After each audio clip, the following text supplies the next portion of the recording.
Welcome to the AFR Saints channel, where we provide you daily content on your favorite team, the New Orleans Saints. Do us a favor and hit that subscribe button. Be sure to leave your comments below and smash that like button. Who dat? I just saw your tweet literally 3 minutes ago that the Saints claimed another offensive guard off of waivers, Chuck Filiaga, it looks like, from Green Bay. And look, this on the same day that the Saints have added Kramer, the offensive guard who was at Notre Dame, has been in the league for a couple of years. What should I make of this, Sean? The fact that they keep adding interior offensive linemen. Well, obviously Andrews Pete has been out for the last couple of days with a quad injury. We'll see, where that shakes out. I'm trying to think if there was another offensive line exit at some point in practice today. But this is pretty standard procedure, though. Kind of the comings and goings of camp when you talk about injuries and what happens. And something you're always looking at other scouting reports as well. So not terribly surprising that they're adding. I don't know much about the new player, but it's not terribly surprising that they would add someone, especially given the injury to Andrews Pete. And look, they said it was fairly minor, but he hasn't been back yet, so I guess we'll see. You also noted today, I saw on social media, that the offense struggled today. What was sort of the reasoning for the offense not having a great day? Well, let's give credit to the defense. The defense has really played well the last couple of practices, but I think they had their best day yet today. And I think Derek Carr's been pretty steady, pretty smooth, all the way back to OTAs and minicamp and the first stretch at training camp. And, eventually he was just going to have a day where he was off target. He was just off target today. I counted 4 passes, a couple of them to Michael Thomas. It just were a little off. And, a little off is a big deal, obviously, when you try to make completion in the NFL. He's been, like I said before, pretty smooth for the most part.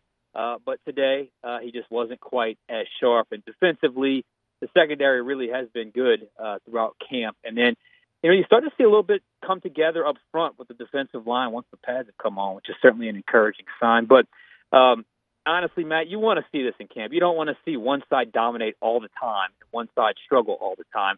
And it has been a pretty good back and forth between the offense and defense. But today, it belongs to the defense. If I asked you week one superlatives for the New Orleans Saints, an offensive standout and a defensive standout, who races to your mind first? Offensively, I'm going to go with Chris Olave. To me, has been the most consistent. I think he's picked up where he's left off a season ago, but he's also added to his game. You're starting to see, A, he's physically a little bit bigger. B, he's added some route diversity and also some run after catch that I know they really wanted to work with him on at the end of last year, as opposed to just kind of catching it and go to the ground. And you're starting to see that early in camp. Defensively, it's got to be Marshawn Lattimore. Lattimore has been outstanding. He's been every bit the shutdown corner you hope he would be. And this part of the calendar isn't always Marshawn's best, because we know Marshawn. Sometimes he can get a little bored, and sometimes he can get, how he is sometimes in certain games and sometimes in practice as well. But that's not been the case. He's been laser-like focused. He's been going up against Michael Thomas. He has won that battle time and time again. I think he beat him 2 out of 3 times today during one-on-ones. And if you know anything about one-on-ones, it's slanted towards the offense. So those will be my 2 guys. But I think overall it's been a pretty competitive camp, Matt. And it's I've actually enjoyed it. I haven't really seen much foolishness. I haven't seen much fatigue. It's been a pretty straightforward camp so far. Sean Fazan's with us, Fox 8 on Twitter at Sean Fazan. I want to ask about 2 second-year players. And forgive me, it's at Sean Fazan, Fox 8. I don't know when you change your Twitter handle, but I got to make sure that I always add the Fox 8 on the end. Obviously, Peyton Turner and Trevor Penning are 2 guys that I think most people who follow this team are super interested in. Give me a sense, if you would, Sean, on how those 2 guys have fared in week 1.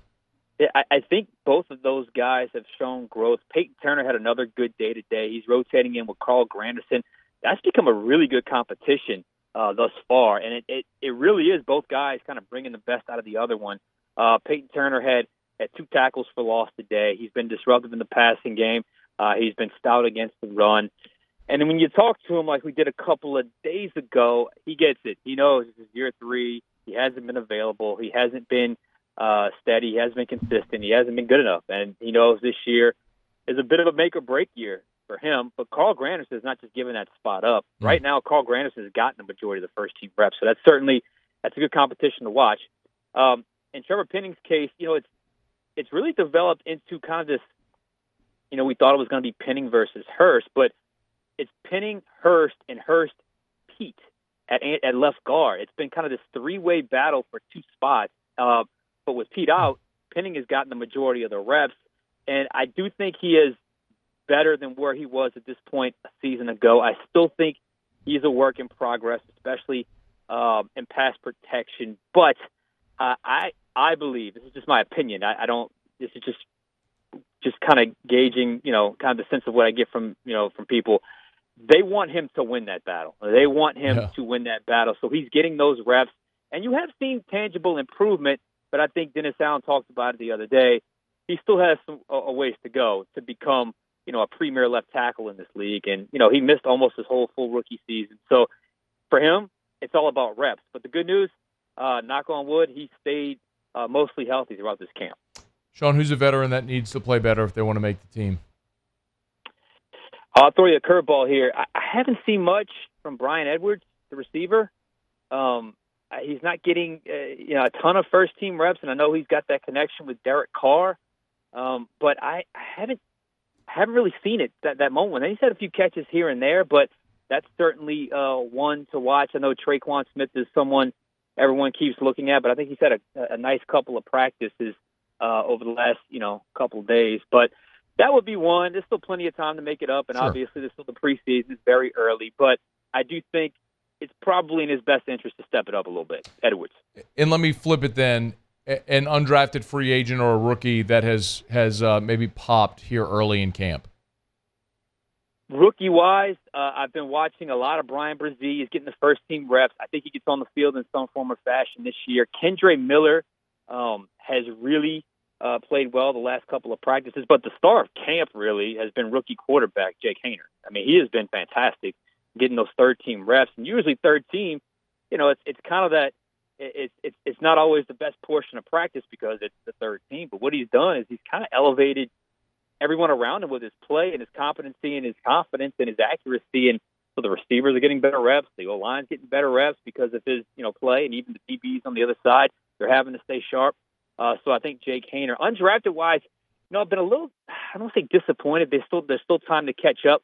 But the only real undrafted guy that I've seen that's really flashed has been the kicker, Blake Grupe, because he's in that battle with Will Lutz. I still think Will Lutz wins it, but I think he's been fairly impressive as a kicker. But those would be the guys that kind of caught my eye, first-year guys over the first 7 days.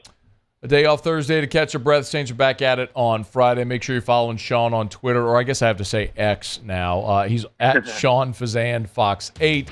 You catch us up there, Fox 8 in New Orleans. We appreciate it, man. Thanks so much. All right, bro. Hey, thanks so much for watching. Please leave your comments. I love to interact. And be sure to hit the red subscribe button below.